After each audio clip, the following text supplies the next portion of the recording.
millions of people across this nation are standing up in defense of the Constitution, in defense of democracy, and against the corruption. And I want to emphasize corruption.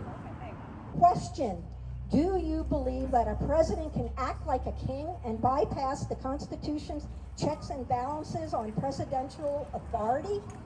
I personally believe the issues that I am concerned about are moral issues, and I call on you to stand up for justice and speak up to help protect the most vulnerable. Right now, that means standing up to prevent unchecked executive power.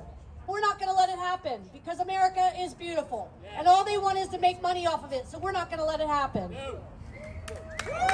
Show me what democracy looks like. This is what democracy looks like. This is what democracy looks like. Show me what democracy looks like. This is what democracy looks like.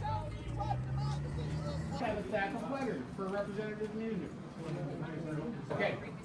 All right. Thank you. Thank you. Thank you. All right.